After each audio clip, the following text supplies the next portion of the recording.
What if every myth, every fairy tale, every dream you've ever had all came from a single shared source? It's a huge idea, right? Well, that's the very core of one of psychology's most profound concepts, Carl Jung's collective unconscious. So let's dive in and figure out what it is and why it's still so incredibly relevant today. Jung kicks things off with a pretty stark diagnosis of the modern world. He basically says we're all suffering from a kind of spiritual poverty, a deep, nagging emptiness. And the reason why? We've lost touch with the powerful, meaningful symbols that used to give our lives direction and purpose. Now, to really wrap our heads around this revolutionary view of the human mind, we're going straight to the source. This whole explainer is based on Jung's own masterpiece, the archetypes and the collective unconscious. And believe me, this isn't just some abstract theory. It's practically a map that he drew for all of us. So, what's the big deal? Why does losing these symbols matter so much? Well, for Jung, this wasn't a small problem. He saw it as the central problem of his time, and he believed psychology was the key to solving it.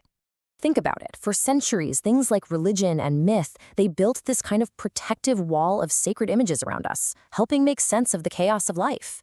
But as reason and science started chipping away at that wall, it created a void. We felt alienated, kind of adrift, in a world that suddenly felt meaningless. Jung's big idea was that the only way to fill this void wasn't to look outside, but to turn and look inward.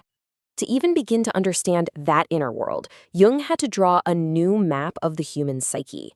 And it all starts by both building on and then taking a massive turn away from the work of his very famous predecessor, Sigmund Freud. Okay, so this right here shows us the crucial split between Jung and his mentor Freud. For Freud, the unconscious was personal. It was like a basement where you stored your forgotten memories, your repressed feelings. It was all about your individual life story. But Jung, he proposed something way more radical.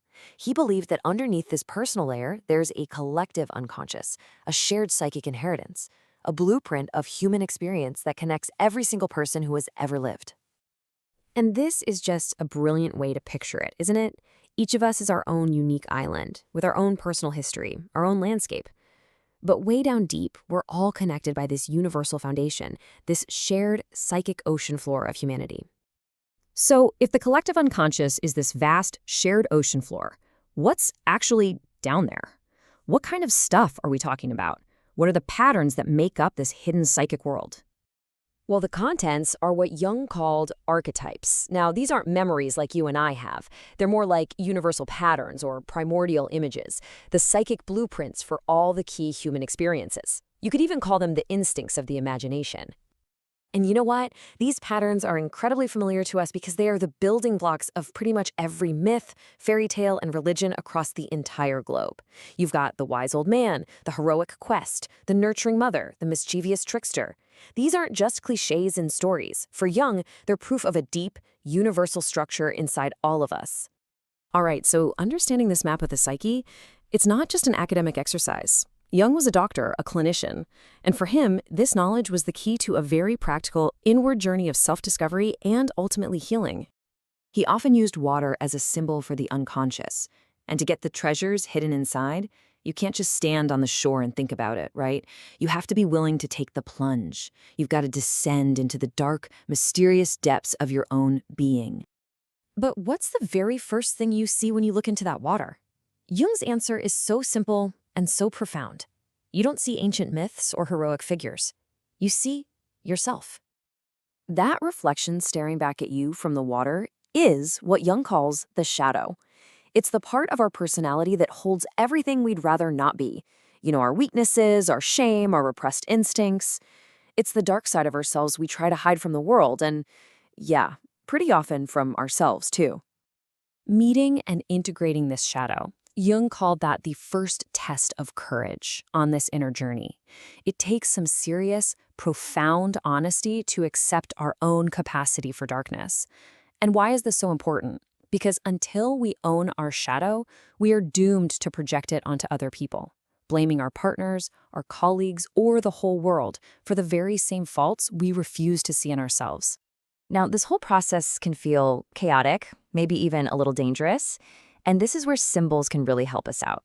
Jung himself actually painted mandalas just like this one as a way to create a sort of protective circle, a container to help organize and integrate all those powerful, often conflicting forces bubbling up from the unconscious.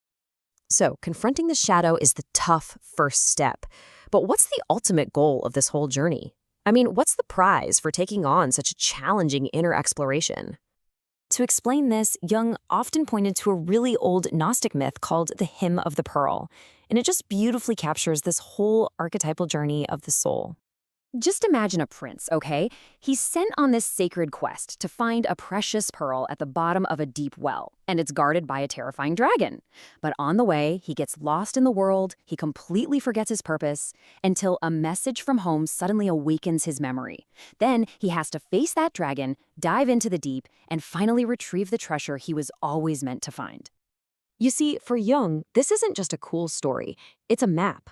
We are all that prince, lost in the distractions of the world, having forgotten our true nature. The journey into the deep well of the unconscious, past the dragon of our own shadow and fears, that is the quest to retrieve the pearl, our own wholeness.